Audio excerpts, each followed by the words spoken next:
In this video, I'm going to show you how you can set up some web space for free using something called GSpace. Now to use this, you're going to have Mozilla's Firefox installed. So just go to mozilla.com and download and install Firefox if you don't have it. Now from here, it's very easy. What you're going to do is go and find the GSpace add-on, and I've included a link to that in the resources document. Now it's really simple to install these add-ons. All you got to do is click the Add to Firefox button that you see in front of you here. Just click Add to Firefox. Okay, and then if you get a message like this up here, just tell it to allow. Okay, and then from here, we just click Install Now. And then we have to restart Firefox. So we restart Firefox, your browser will go away, and then it will come back up again. So I'm going to push this now. Okay, and it disappeared and came back. And now when I go and look at my add-ons, so if we go up to Tools and Add-ons, you can see all the add-ons you have in here.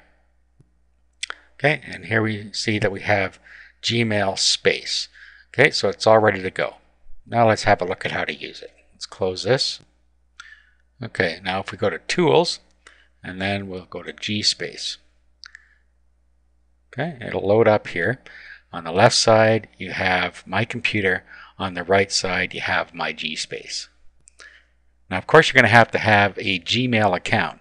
So if you don't have one, you're going to have to sign up and get one now. So to do that, just go to google.com. Well, let me show you here. Go over to Google. Okay, and then just click on Gmail. And then you can create an account from here. Just down here, click Create an Account. And then you'll have a Gmail account that you can use with GSpace. Okay, so first thing you're going to have to do when you come in here is manage your account. So if you just created it, you can put your Google account in here. Otherwise, if you already have one, just add your Google account in here. Okay, so I added my account. And of course, you can just keep adding as many as you want here if you have multiple accounts. Okay, now you'll see that we have our account showing here that we just set up. And if you have multiple accounts, there's a drop-down list. So all you got to do now is click Login, and then you can put your password in here. Now if you click the Save Password button, let's go back here. If you click the Save Password button over here, remember password, then it will be able to skip that step every time because you've told it to remember it. But in this case, I didn't do that. So we'll do login. I'll key in my password. Okay, and now it's logging us in.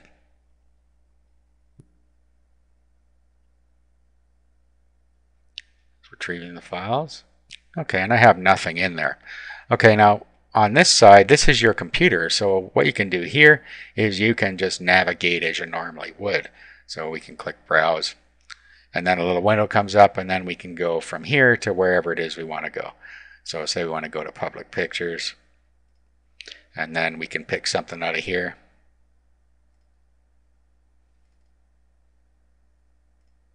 Okay, and then here are the files in the folder. So what we can do now is just pick the files we want, hold down the Control key to pick multiples, and just do that. Click the arrow key, and this is how you move things back and forth. So you can move them from one side to the other, just like that. You can see the queue down here, and as it processes them and moves them across. Okay, as you can see, these files are now uploaded. Now, you can also do stuff within here. If you can make new folders. So you just right click here, and we can do a create directory, and then we can create multiple directories within here to store our files. So we could say docs, for instance, or whatever you want. It doesn't matter. You want to store some documents in there, you might want to create a folder called docs, and then you can double click there, and you can upload your docs in there.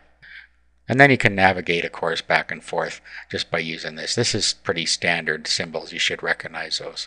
Okay, here's your delete. That'll delete it for you.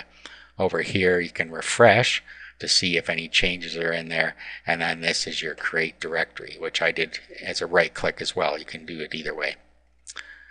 Okay, so that shows you how you can use GSpace and your Gmail account to create some additional free web space.